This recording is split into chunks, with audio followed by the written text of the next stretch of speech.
嗨，我是小华。夜深人静的，睡不着，跟大家分享一些在诊所常常遇到的小问题。这次主要是讲咳嗽糖浆。咳嗽糖浆，呃，最近啊，很多人啊，因为咳嗽去医院领了咳嗽糖浆，可是却喝了没有效。那我后来发现一点，就是大家喝了之后，因为它苦，接着他就马上喝水了，就把他的药效给冲下去了。那在这边呢，我要特别跟大家说，今天你咳嗽了，人不舒服了，医生会开咳嗽糖浆给你，有分两种，一个是比较甜的，一个是甘草口味的。那我本身呢是比较喜欢甘草口味的，因为它的止咳效果比较强，对，但是它缺点就是苦。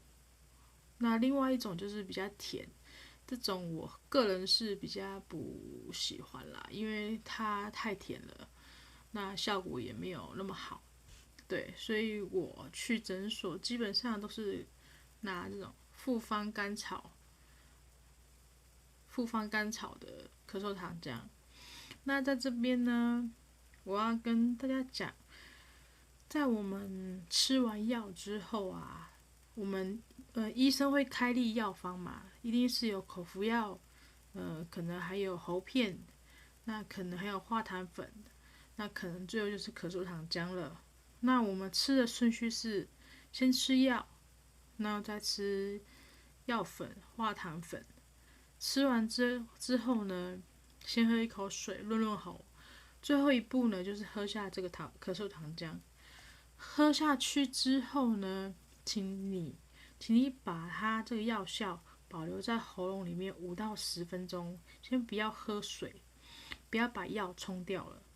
然后过了5到10分钟之后呢，你再喝水，把这个药效冲掉。有些人甚至是不会再喝水的像我就可能就让它慢慢的吸收。其实也没那么难喝，其实还蛮喝久了之后还觉得它比一般的糖浆好用。对啊，那这边是我发现到非常非常多的人在使用咳嗽糖浆时都没有遵照它的正确使用方法，导致你会认为医生开的咳嗽糖浆没效，其实是有效的。对，那这个知识呢，我觉得我今天不分享不行因为遇到太多了，太多了都说喝了没效。其实是你们的方法错误了。那还有就是今天如果你有咳嗽的症状的时候，咳嗽，那我会建议你们避免少吃辛辣的东西。那如果你又生痰，你又有痰，这个状况之下呢，更要避免吃甜的东西，容易生痰。所以呢，你就是有咳嗽还有痰的时候呢，那我们就是尽量避免不要吃甜的东西。对，这件先禁止。等到你咳嗽完全好了之后呢，你再来选择慢慢吃一点甜食，这些倒是无所谓。对，那在感冒这段期间呢，最主要的还是要注意保暖。出去的话，围一个围巾，让自己的喉咙拉起来，不要一下子受寒，这还蛮重要的。那最近感冒啊，台湾的那种鼻子过敏啊，特别的好发。那我只能说这种过敏体质，你说我们要把它改善了，我们要把它，你说要完全把它治好，其实在台湾是不太可能的，除非你搬到国外比较干燥寒冷的、比较干燥的国家，可能就 OK 了。很多人一上飞机去日本，他的鼻子过敏就好了，可是，一落地台湾，鼻子就不停的过敏，打喷嚏、流鼻水，全部都来。对，所以这点还是要去注意的。那你可以去诊所，请他们开立一些鼻子过敏保养的药，然后每天口服1颗，然后做控制。当然这不是短期的，你要吃长期的。那也可以开立鼻喷剂，至于是什么厂牌的话，我觉得你去咨询你的诊所，他们应该都会开立给你一些鼻子喷剂的保养品。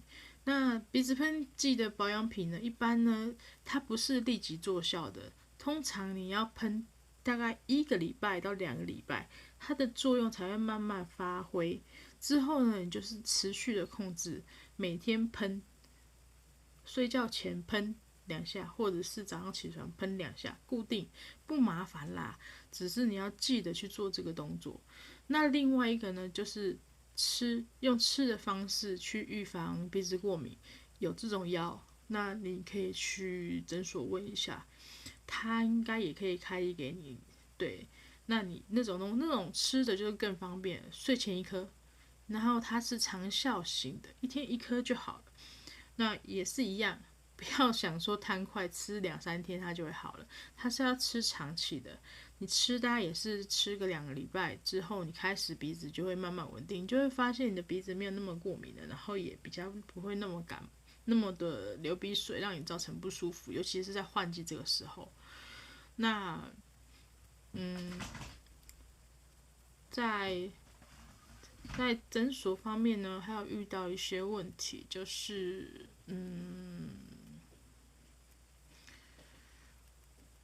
你在咳嗽的时候，可以喝一些什么东西来保养你的喉咙？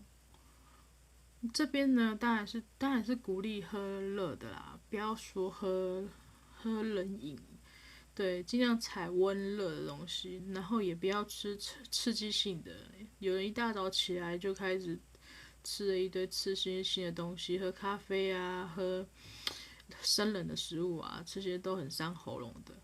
那在这边还是提醒大家，一大早起来呢，先在床旁准备一杯温开水或者是常温的水，喝了500cc。一方面呢润喉，一方面呢也可以促进肠子蠕动，让你的肠子在做排泄的时候会比较顺畅一点。对，那今天主要讲的主题就是这个东西，咳嗽药水。那请大家在使用上的时候要注意哦，以后喝完它一定要停5到10分钟在喉咙里面，最后你真的受不了了，你就再去喝一口水，把它润滑吞下去。那一般如果你可以忍受它的话，你就让它停留在喉咙里面。那一般的诊所也有配喉片，有些诊所是有附上喉片的，你可以跟医生要喉片来含。那一天的话不超过4颗，不舒服的时候含一下，对喉咙还蛮有帮助的。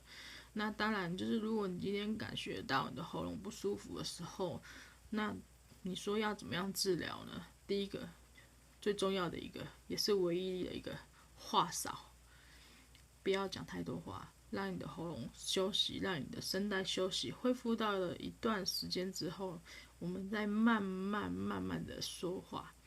那当然也不要大声说话，不要去 K 歌，这一类都是很伤喉咙的。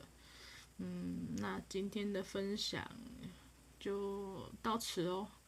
然后有什么医疗方面的问题，欢迎随时提问。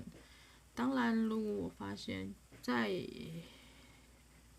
生活上或者是在诊间里面遇到一些奇特的问题，或者是应该要注意的东西的话，我也会随时的更新，然后告诉大家。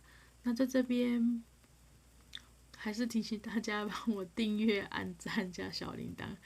那我不定时的会分享一些医疗小常识给大家，让大家在看病的过程中可以得到更多的知识。